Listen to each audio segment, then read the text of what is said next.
Muito obrigada à Câmara da Guarda pelo convite e muito obrigada a quem está sentado aí desse lado por ter resistido. Eu vou tentar ser o mais rápido possível. Portanto, este projeto vem confirmar aquilo que o Sr. Presidente disse no início da sessão, é que a Câmara aceita os desafios que se colocam. E nós desafiámos a Câmara a ir connosco com um projeto europeu, o projeto iReach. Nós, na TIS, temos um núcleo que trabalha muito em investigação e consultoria em projetos europeus. Cada vez mais estes projetos são feitos no terreno, no território, muito agarrados às situações práticas e, neste caso, envolvemos a Câmara Municipal da Guarda. Portanto, é um projeto que envolve um conjunto de parceiros europeus, tem como coordenador a TRT, que é um parceiro italiano. Nós somos a empresa que coordena a nível nacional e, neste projeto, contamos com a participação da Guarda e da Câmara de Torres Vedras num papel menos preponderante. Portanto, qual é a ideia deste projeto?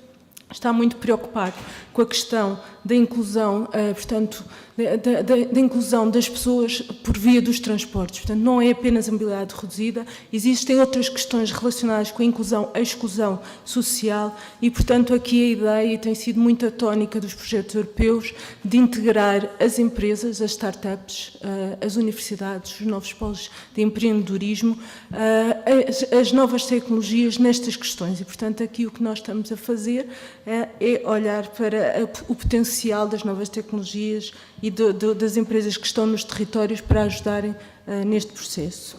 Portanto, aqui estão as regiões piloto. Como se vê, é possível, com este processo, a Câmara está a envolver-se num contexto internacional, europeu, em que tem a possibilidade de participar e partilhar a experiência com outros contextos. Nesse aspecto é já uma mais-valia, e agora apresentava-vos os grupos vulneráveis e os territórios vulneráveis. E, na verdade, são todos, exceto o homem, a idade ativa. Porque, na verdade, se formos a ver, são os migrantes e minorias étnicas, os residentes em zonas rurais e deprimidas, os desempregados ou com rendimentos reduzidos, crianças e jovens, idosos, mulheres, pessoas com mobilidade reduzida. Na verdade, estamos a falar de todos nós. Alguns no tempo, nós vimos cá parar. E, portanto, na verdade, não são minorias, são maiorias. Por outro lado, quando nós falamos em territórios vulneráveis, estamos a falar do quê? Estamos a falar do contexto rural, do contexto periurbano, das periferias urbanas, das áreas remotas, das áreas deprimidas do ponto de vista social. Portanto, estamos a falar de um conjunto de territórios que têm problemáticas diferentes, mas às quais é necessário acautelar. Este projeto tem, como vos disse, e isso é transversal a toda esta nova geração de projetos europeus, tem uma tónica muito grande de envolver a comunidade económica, portanto, dizer isto não é só um projeto que constrói aqui um conjunto de relatórios, desenvolve umas conferências e pronto. Não, a ideia é trazer a sociedade para os projetos e, neste caso, as sociedades das startups, portanto, as startups da Guarda, da comunidade da Beira Serra das Estrelas, estão convidadas a envolverem-se neste projeto. Existe a oportunidade de serem convidadas a participar neste bootcamp de 5 dias, de uma semana em que é possível interagir.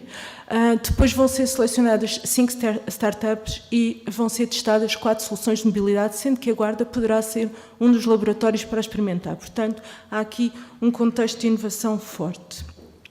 Este é o plano de atividades, estamos a falar de um projeto de 3 anos. Nesta fase estamos a concluir a primeira etapa. A seguir vamos começar a trabalhar na exploração de ideias, por onde é que vamos, como é que nós respondemos àquilo que são as necessidades das pessoas e depois no desenvolvimento das soluções, portanto vamos andar cá mais uns tempos. O que é que nesta fase temos para vos apresentar e que é interessante até para tirarmos algumas ideias feitas que temos sobre as pessoas com que trabalhamos. Portanto, nós próprios, que trabalhamos tanto na área da mobilidade, ou que olhamos para os inquéritos, às vezes temos ideias sobre segmentos da população, as necessidades da população, como é que as pessoas veem os modos e que aqui viemos confirmar e, em outros casos, alertam-nos para desafios adicionais.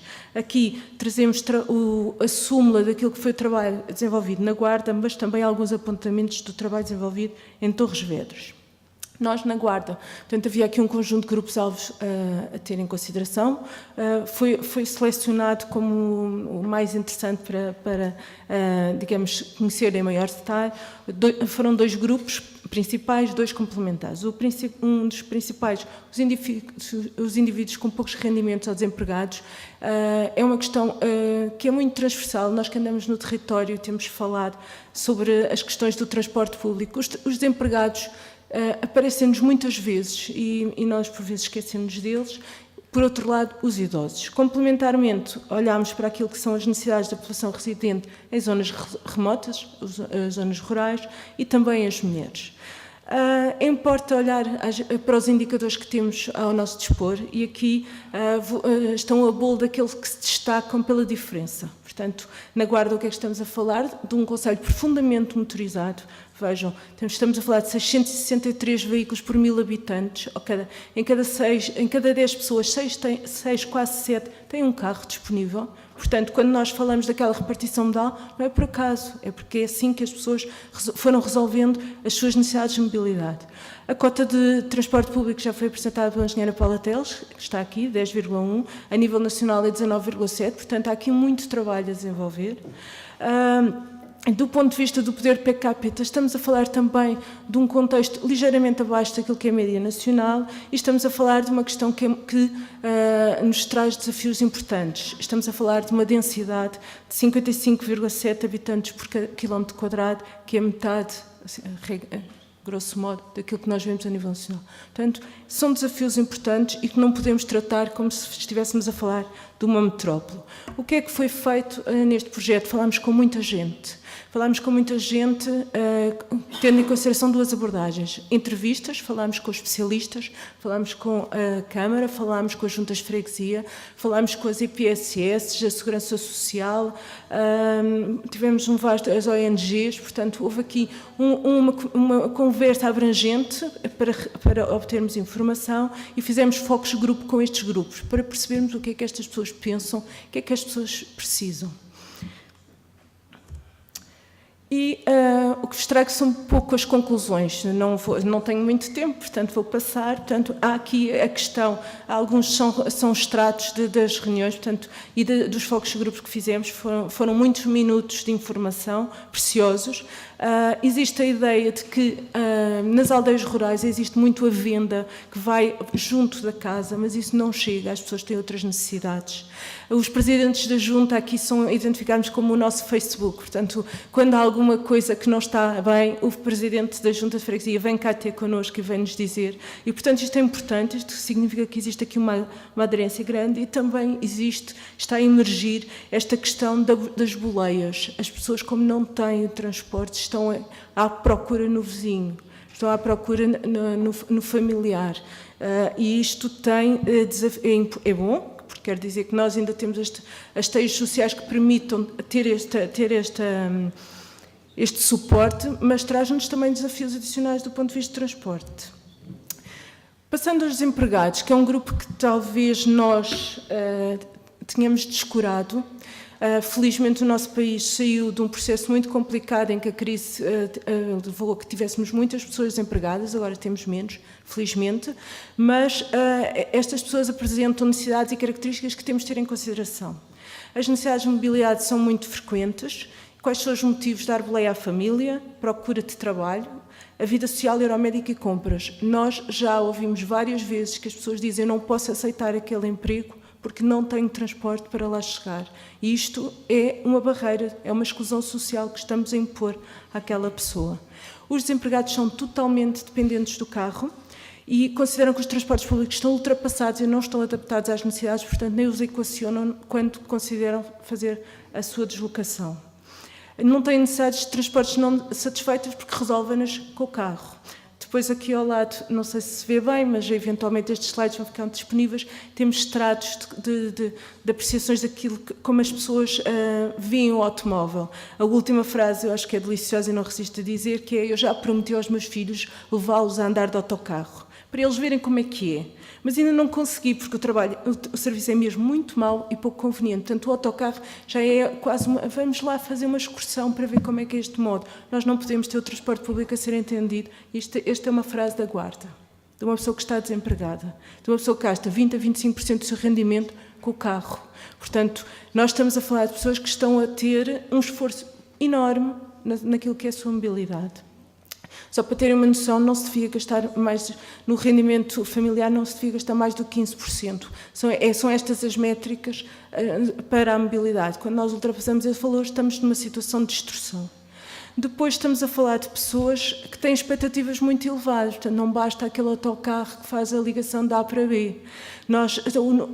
Quando nós aproximamos as pessoas das redes sociais, das novas tecnologias, da Netflix, elevamos as aspirações. Portanto, as pessoas querem um autocarro com ar-condicionado, com Wi-Fi, que até possa ir ao encontro daquilo que são as minhas necessidades e que me ofereça grande conforto. Portanto, o autocarro convencional da carreira já não vai ao encontro das necessidades, nem vai atrair mesmo pessoas que neste momento têm rendimentos baixos. Sobre os desempregados também importa dizer que têm uma elevada utilização de novas tecnologias. São pessoas que resolvem muitas das questões de consumo agarradas à internet, portanto fazem as compras pela internet, veem o filme pela internet e, portanto, acaba por compensar. Portanto, um dos esforços que há a fazer, é um pouco em contra daquilo que a engenheira Paula disse, é que redes de comunicação são fundamentais porque acabam por também suprir algumas das necessidades. Sobre os idosos, estamos a falar... Primeiro temos que elencar que existem dois tipos de idosos. Nós temos a ideia que os idosos são aquelas pessoas velhinhas, baixos rendimentos, não têm carro, muito dependentes. Errado. E cada vez mais errado. Nós temos dois tipos de idosos. Temos as pessoas... E idosos nem é o termo correto. As pessoas que largaram a idade ativa. Estão reformadas, mas estão muito ativas naquilo que é o seu consumo de mobilidade, aquilo que pretendem fazer. E, portanto, nós aqui dividimos em dois segmentos, por simplificação. As pessoas na casa dos 60, 70, ali pusemos 60, mais urbanos. E depois aqueles acima dos 70, 80, mais rurais. Para terem uma noção, estamos a falar de duas realidades completamente diferentes. Quem anda na casa dos 60 tem rendimentos médios altos, desloca-se para dar boleia à família, isto é recorrente, por questões de lazer, conduzem com menos frequência, porque já existem algumas restrições do ponto de vista físico, que resultam do envelhecimento, e têm rendimento médios elevados. São pessoas que, ocasionalmente, até podem assumir outras opções de mobilidade, mas queixam-se, por exemplo, que o táxi nem sempre está disponível para aquilo que são as deslocações que pretendem fazer e que as portagens são caras. Pelo contrário, as pessoas que vivem no mundo rural, as pessoas mais idosas, são completamente diferentes. Estamos a falar de pessoas com rendimento, que no fundo correspondem mais àquilo que está no nosso imaginário. São pessoas que têm rendimentos mais baixos, que vão à cidade para ir ao mercado, para visitar os familiares ou para ir em consultas médicas à farmácia. Os outros nem têm lá isso. Vão ao ginásio, vão passear. Têm rendimento baixo, que obriga a gerir o número de viagens efetuadas e fazem muito menos deslocações.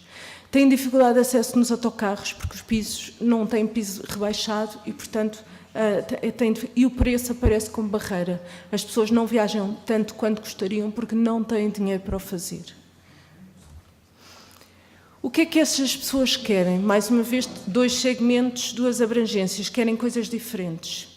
Quem tem a 60 anos quer melhores ligações, mais frequências, quer melhor comunicação com o cliente. Houve também aqui uma frase, a qual também achei piada, acho que vale a pena refletir sobre isto, que diz a um senhor que diz assim: eu no correio recebo todo o tipo de publicidade sobre festas, cafés, do transporte público é que eu não recebo nada. Isto faz-nos pensar, é verdade. O que é que o transporte público tem feito para que as pessoas utilizem? Depois, as redes sociais. As pessoas têm fracos laços sociais com os seus vizinhos mais próximos. Nesta gama dos 60, porque são muito mais independentes, portanto, sentem muito menos necessidade de recorrer ao vizinho do lado. Têm níveis elevados de redes de novas tecnologias, portanto, utilizam o Airbnb, vão ao Booking, portanto, são pessoas que, do ponto de vista daquilo que é a adesão a este projeto que nós estamos a trabalhar, têm provavelmente uma elevada adesão, porque se nós desenvolvermos uma app, estas pessoas vão utilizar. Pelo contrário, as pessoas com mais de 70 anos e que têm rendimentos mais baixos, estamos a falar de quê? O que as pessoas querem são no fundo, o básico, aquilo que nós temos andado a pensar que estas pessoas querem.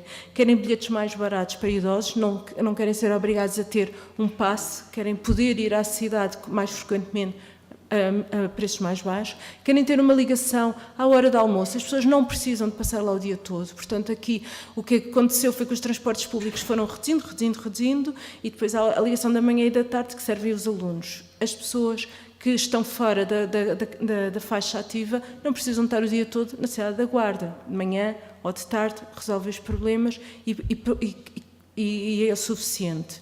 Depois, as necessidades de mobilidade contribuem para diminuir situações de exclusão social. Portanto, existe como conseguem falar com os vizinhos, conseguem resolver e mitigar estas questões, mas estamos muito dependentes do outro.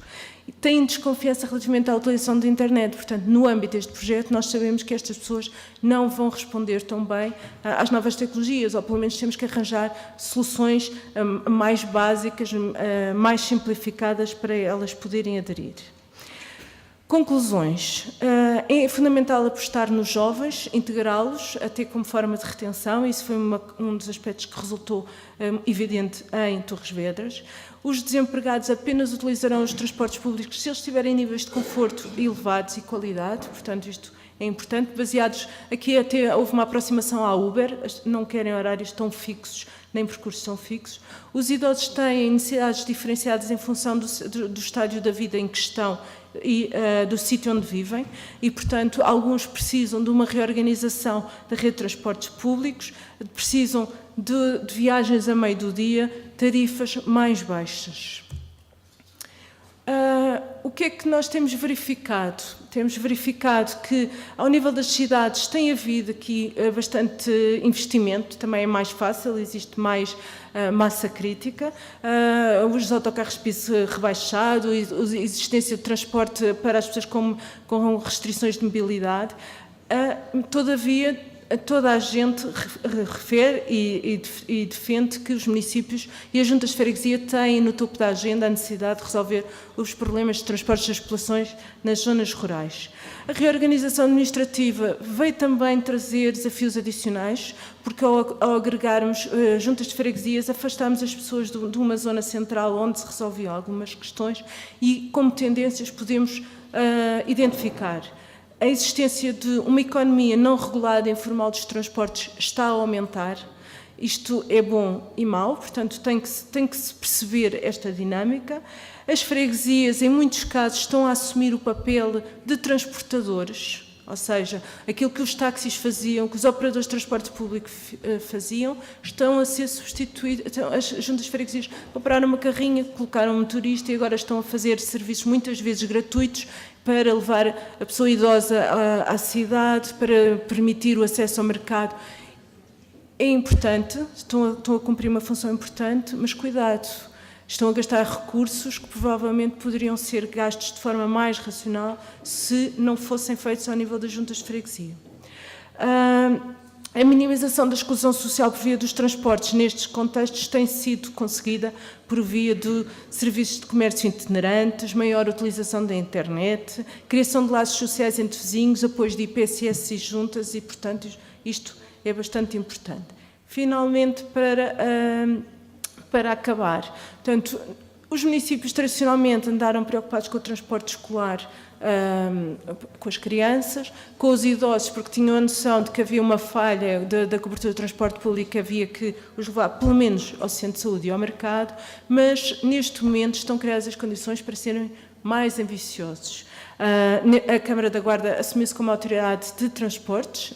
Neste momento, o transporte público, o planeamento foi transposto pelo regime jurídico de Serviço Público de Transporte de Passageiros, JSPT, para os municípios e comunidades intermunicipais, e nesse contexto existe aqui um desafio muito grande de aumentar aqueles 10% de transporte público para outro número que pode ser numa primeira fase os 19% da área do país e depois mais tarde ambicionarmos mais. Para isso é importante ter um bom diagnóstico sobre o que são os recursos do terreno, ter um bom diagnóstico sobre o que é a procura efetiva e desenvolver soluções que têm que ser razoáveis, porque senão temos custos astronómicos imaginativas, não podemos resolver com o transporte regular todas as questões e, portanto, há aqui um exercício de geometria variável e de criatividade. A subsidiação financeira dos transportes públicos é inevitável e isso é importante ter. Não há transportes públicos que se paguem por si próprios,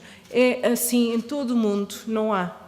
Nós em Portugal fomos aumentando os preços de modo a conseguirmos uma cobertura muito elevada. Neste momento temos, aquilo que são os custos operacionais, por exemplo, nas áreas metropolitanas, rondam ali níveis de cobertura de 70%, 75%, mas não há muitos exemplos a nível europeu ou mundial em que tal aconteça. Portanto, os transportes são, por definição, subsidiados.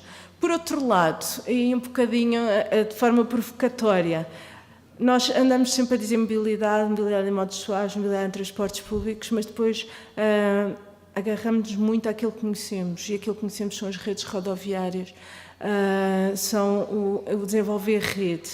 Eu deixo aqui o desafio à Câmara Municipal da Guarda, desenvolver uma conta pública de transporte. A conta pública de transporte permite perceber exatamente o que é que o município, as infraestruturas de Portugal, a REFER, as infraestruturas de Portugal, enfim, todas as entidades, inclusivamente os utilizadores, gastam nos transportes e na mobilidade e por moto. E aí nós vamos perceber, e isso eu tenho a certeza que é o que vai acontecer, porque já fiz outras, que se vai perceber que as pessoas andam muito de carro, porque os investimentos também têm sido muito focados no investimento da cidade rodoviária, nas redes rodoviárias. Isto já está a fugir completamente ao projeto, mas eu trabalho aqui há vários anos, felizmente, e, portanto, não queria deixar esta nota.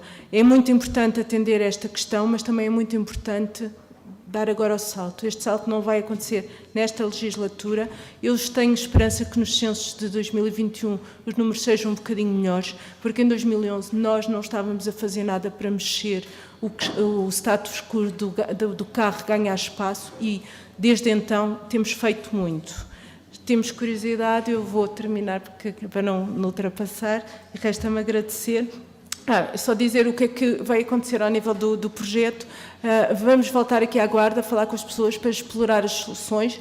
Havendo startups aqui, a Universidade, o Politécnico, são muito bem-vindos a ser convidados a participar neste processo, porque a ideia é depois concretizar e implementar no terreno.